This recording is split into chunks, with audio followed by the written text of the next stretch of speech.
est clair aujourd'hui que nous tournons vers ces deux demi-mêlées, que ce soit Maxime Machenaud ou Baptiste Serein. L'un comme l'autre ont donné satisfaction ces derniers temps. Maxime Machenaud est arrivé en début du tournoi dernier, était troisième demi-mêlée, il était devenu momentanément premier, avec des bonnes rentrées.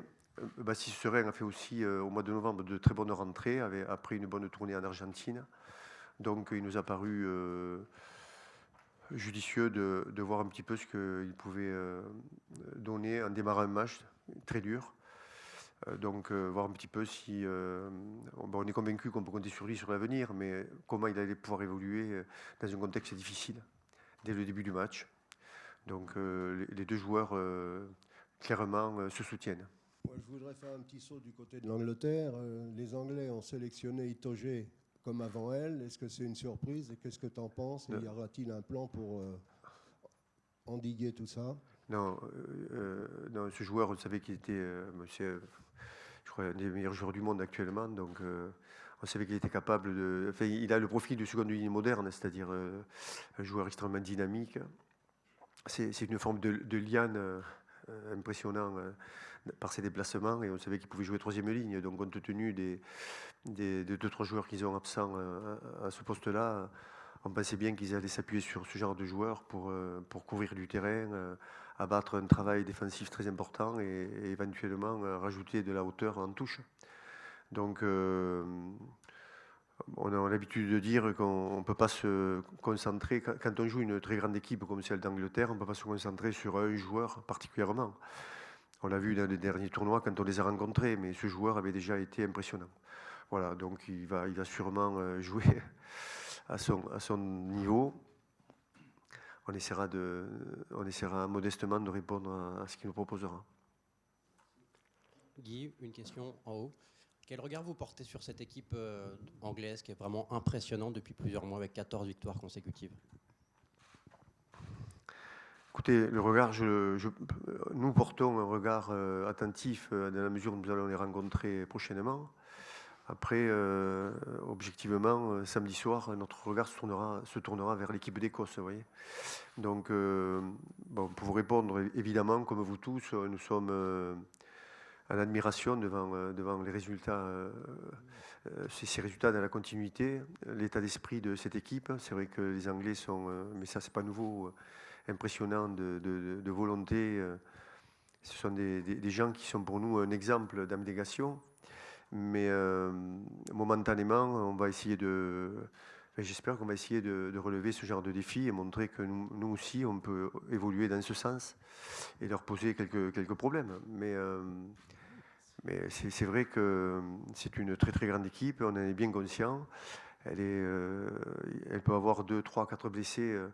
Leur système de formation est tellement important que le réservoir est vraiment important. Donc l'équipe d'Angleterre, c'est pas simplement ces 45 joueurs réunis pour préparer les grands matchs, mais c'est un pays où le rugby est un sport majeur.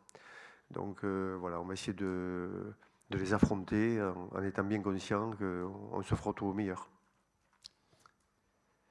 Guy, bonjour. Pourquoi avoir choisi Damien Chouli plutôt que Goujon qui avait pourtant apporté satisfaction au début de tournée en novembre? Est-ce que c'est pour apporter plus de sécurité, par exemple, sur la touche? Oui, enfin voilà. Donc vous posez la question, vous donnez un petit peu la réponse. C'est vrai que Damien est capitaine à Montferrand. C'est un joueur dont on connaît évidemment le profil, l'intelligence et les capacités. Il n'a pas tout à fait le même rendement dans la même forme de jeu que Lohan Goujon, mais c'est vrai que dans la complémentarité, ce sont deux joueurs intéressants. Damien doit nous apporter effectivement, je ne sais pas si c'est de la sécurité, mais il est un des leaders, si ce n'est le leader de la touche. Et de ce point de vue-là, on l'a positionné en début de match, sachant que Lohan doit nous amener en cours de match, quel que soit le poste dans lequel il rentrera. Guy, en haut. Un petit mot sur Baptiste. On connaît le contexte du match contre l'Angleterre. Est-ce qu'il n'y a pas une crainte de le griller en le titularisant sur un tel match? Mais il y a toujours des craintes pour tous, hein, mais Un joueur, si on compte sur ce genre de joueur, il faut qu'il démontre ses qualités dans les contextes les plus durs.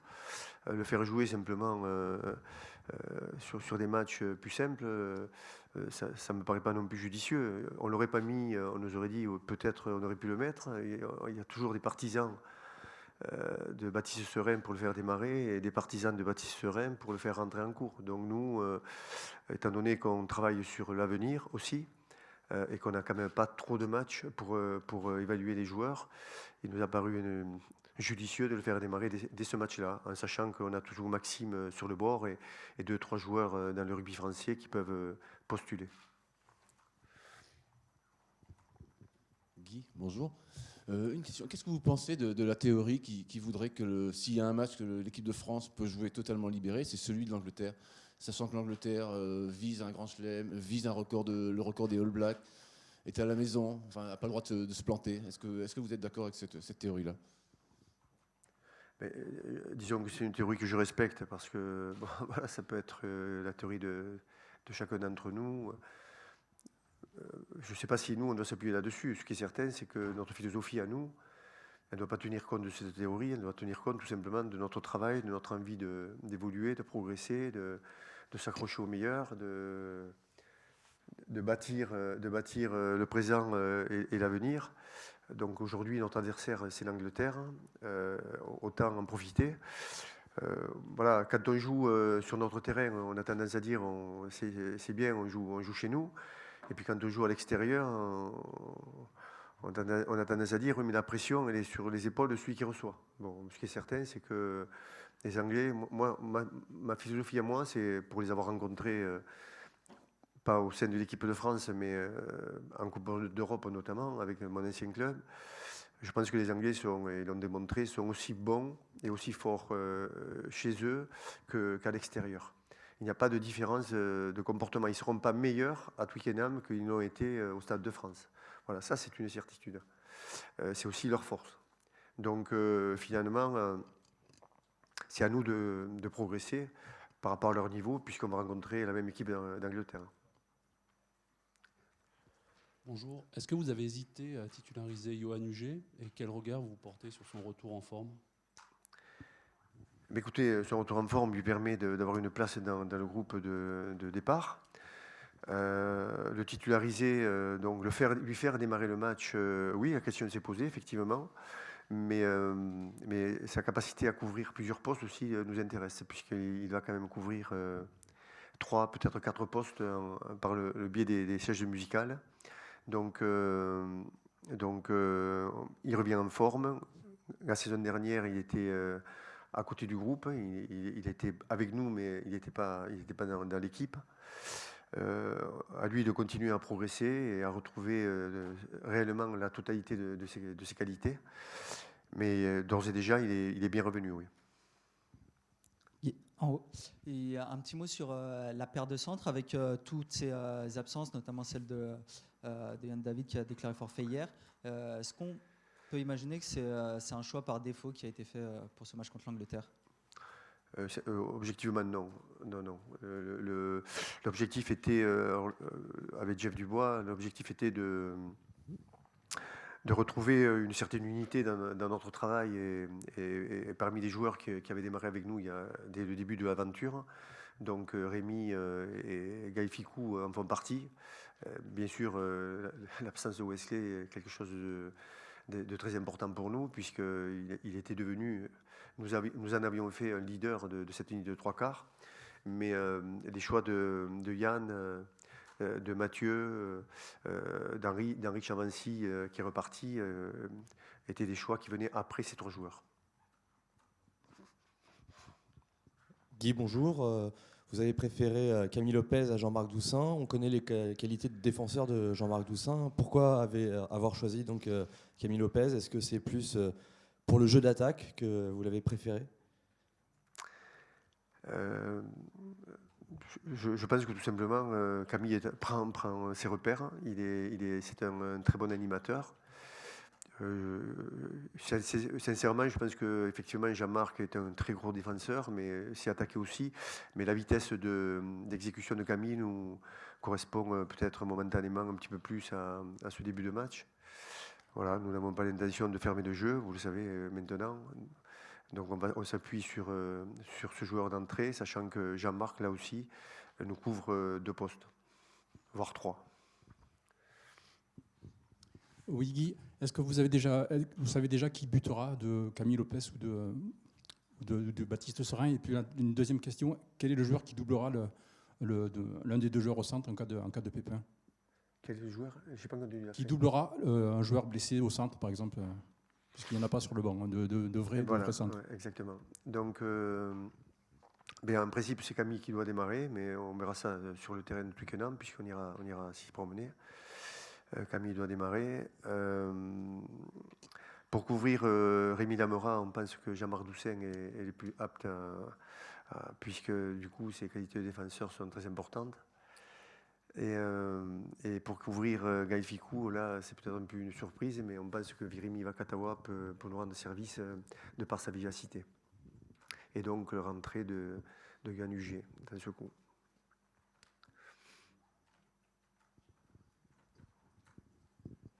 Guy, la dernière visite des Français à Twickenham s'est soldée par un match à 80 points qui a marqué pas mal de monde. Je voulais savoir si vous l'aviez revu, est-ce que vous aviez pensé de ce match à l'époque, et est-ce que vous avez trouvé dans ce match des bribes de ce que vous voudriez voir, le jeu vers lequel vous voudriez voir tendre votre équipe?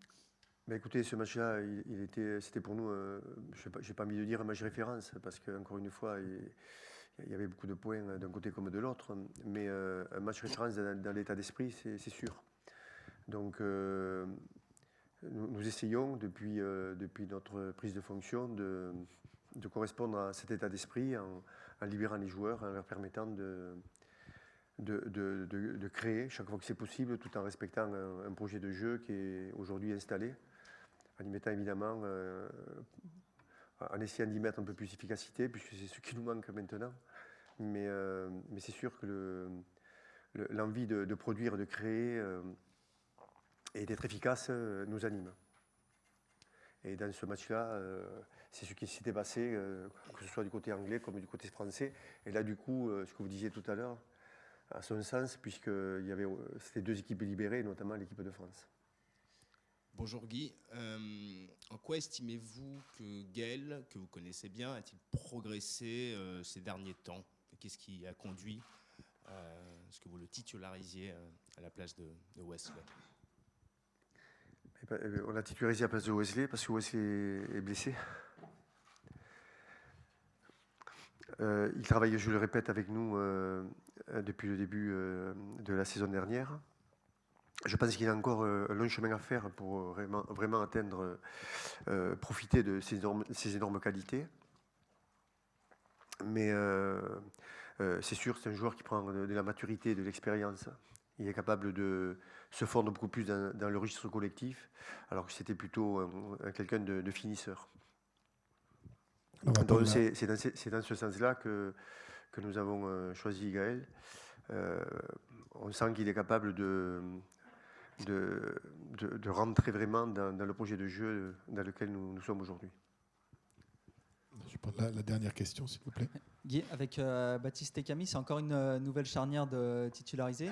Qu'est-ce qui manque pour trouver de la stabilité sur ces 2 postes?